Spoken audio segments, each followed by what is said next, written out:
Frankfurt Airport because where my plane landed is right opposite to where I need to be. So I'm going to do a run, and I've never really done a run for quite time. Where am I going?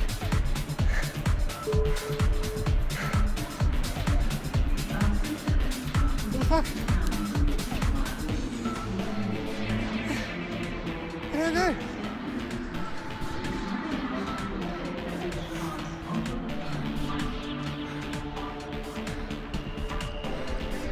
Really? I've got to wait for a train. Ah, train's here.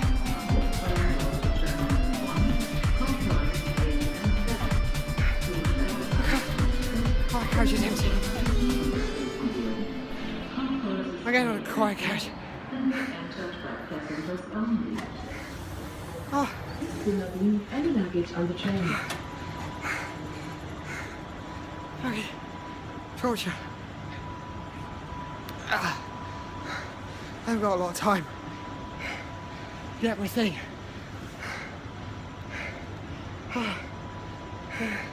10 minutes to get one flight to another. And this airport's big.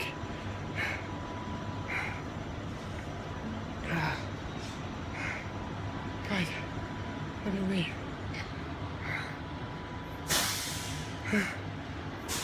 It's so good. Someone else just join me. I don't know how far away that is. How am I? I don't know. Maybe now. Arrived. Terminal B, so I'm about halfway through the airport. Hayes that's a little bit further away. Another person join me.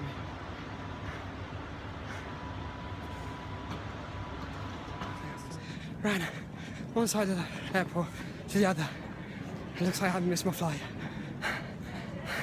I don't run a lot. I perhaps need to start running a bit. But so I didn't miss my flight. Happy days. So I'm gonna play. Can't hold it.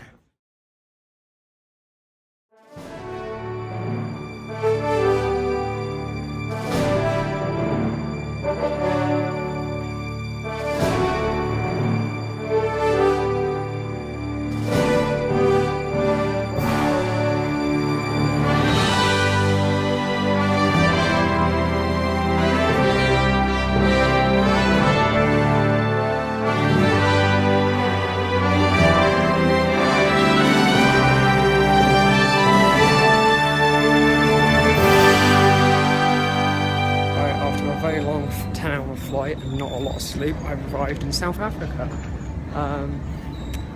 Moving floors are weird, they're made out of rubber, so they bounce. Gotta go reclaim my luggage. I'm going to see my dad. Yeah, it's in South Africa, absolutely fine. May have bags underneath my eyes, which it looks like I do, and hair's in a mess, but oh well. Okay, so this is us now in South Africa. This is the place that I'm staying at, which is my dad's temporary home. So you can see that we've got a very minimalistic living room, which I've already started doing a bit of photo video editing on. Go straight through my area.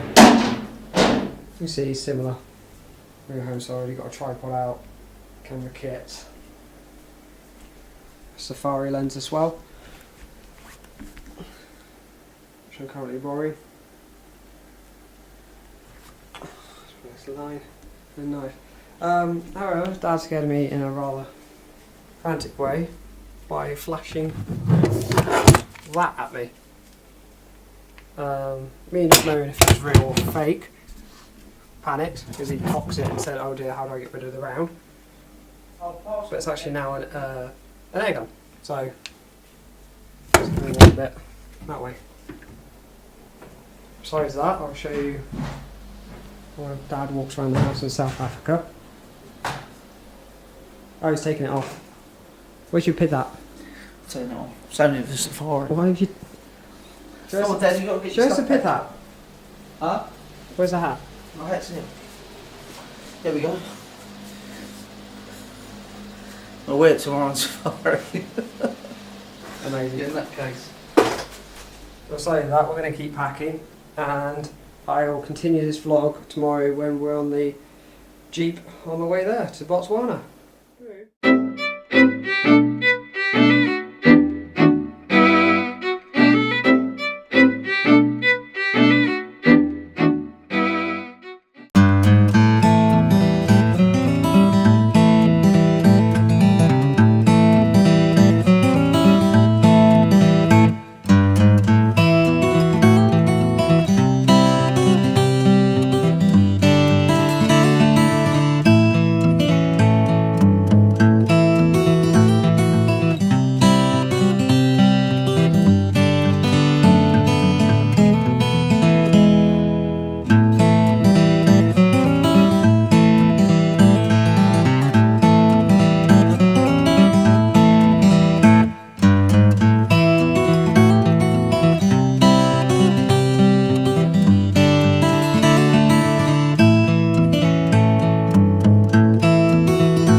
Awesome, so this is the place we're currently staying in for night 2.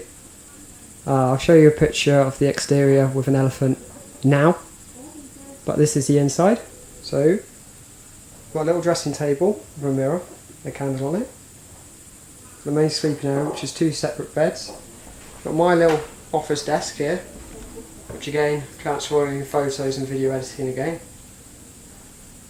Our wardrobe.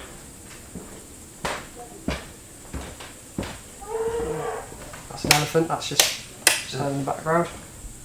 We've got a nice proper little sink, toilet, and a shower as well. So even though it looks like a tent on the outside, it's actually got pretty good stuff on the inside. So, just, I don't know which like that one. So, pretty much a tent on stands, but got some LED lighting luckily, so we thought there would be no electricity, hence why we got 2 candles. But there is electric. Pretty hot because there's no AC, so it's just all air ventilated, but this is where we are for this time. And as I said, right outside is a watering hole for elephants, so we've got elephants all the way around us right now. So again, as you can see by the pictures, they're all around us, but that's it, that's where we're staying for night 2. Right, so on day 3, the main thing that we did was we went on a boat tour around sort of the local game parks. While there, I did majority just photos because I really wanted to make use of the telephoto lens I had. However, while looking along the fields, I actually saw this bird. Now, many of you may recognise this from the BBC animal voiceovers as the daytime-nighttime bird. Ironically, I kind of fangirled over just seeing this bird. I was just fascinated by it that I actually saw one in real life, because that clip from the BBC, actually, I find it way too hilarious for what it is. But I was actually really impressed. It's one of the highlights of the trip that I actually got to see a bird do this. So it was just truly amazing itself overall. I'll display some of the photos that I took during this boat tour itself overall, because as I said, it's mainly photos I concentrated on. Unfortunately, this is the only bit of video I did. However, I do a lot more recording tomorrow at Victoria Falls, or Musi Aratuna as it's known at. You get to see the helicopter rides, but besides that, I'll leave you with the photographs that I took on the boat trip.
Okay, so here we are at Victoria Falls, or Mosey Tuna as it's also known as. We're just about to get on the helicopter to do a fly around tour.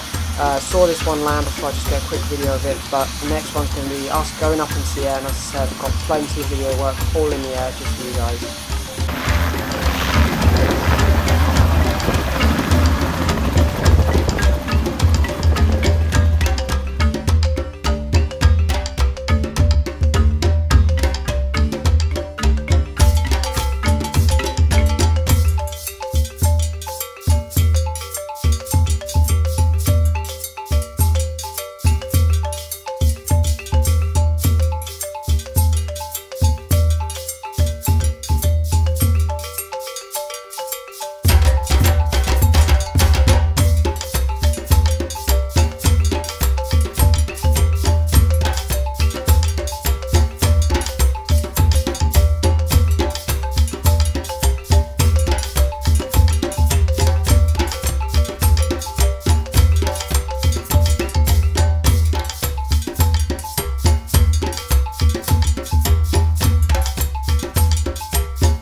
So we saw it from the sky, and then we had to go down and see it in person itself. So this is Victoria Falls, as it's known by the locals. It's Mosey Tuna, which is meaning the smoke that thunders.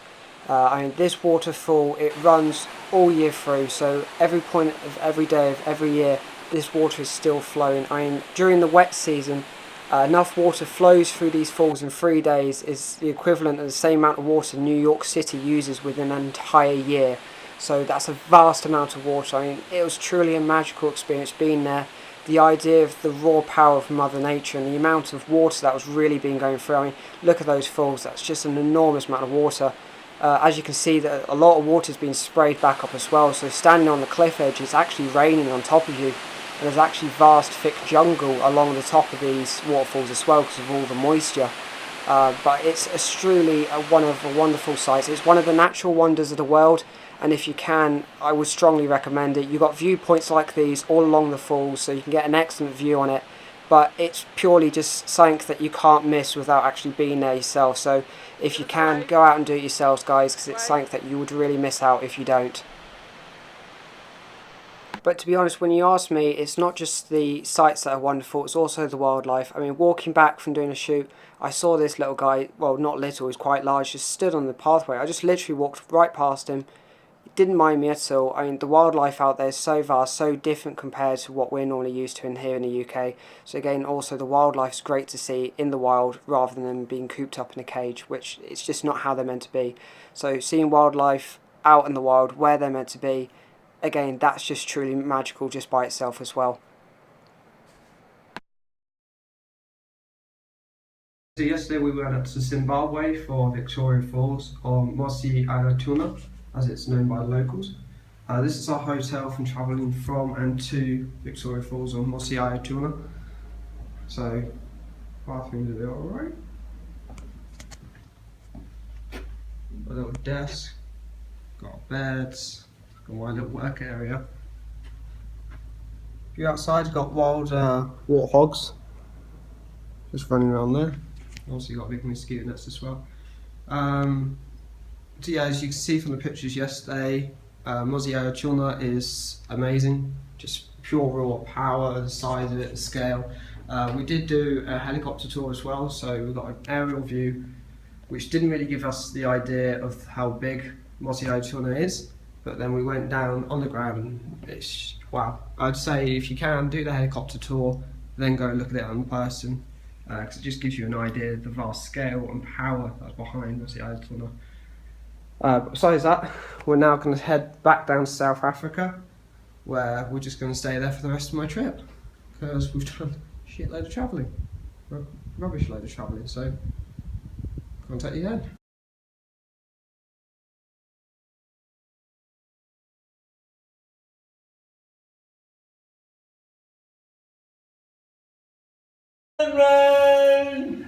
I'm only a coming out like ketchup, but anyone here can see. But when I got a couple of drinks on a Saturday, Glasgow belongs to me. Okay! Hey! So while I was out in South Africa as well, it's not just my dad I saw, I also messed up with some of the people that he works with as well. So this is Isla. We all often get quite drunk out there, and Isla's a massive fan of singing. I mean, I'm not sure if he knows there's such a thing called a karaoke bar, but I think as soon as he finds one, you would not be able to get him out of it. He just enjoys singing when he's drunk. I mean, meeting all my dad's co-workers, it was a little bit of stress because he built up so much about me, but I feel like I've lived up to everything he said about me, because I seem to get on with them all really well. They all seem like great lads, and they just seem to be living the absolute dream of just living in South Africa and just drinking all day, because that's all they need to do, and they've got all their own little swimming pools. So it was great meeting all of them as well. Besides that, these are the last few clips of South Africa themselves overall. Now it's just the sort of the plane trip home, the very daunting trip home, so I'll let you see the clips of those.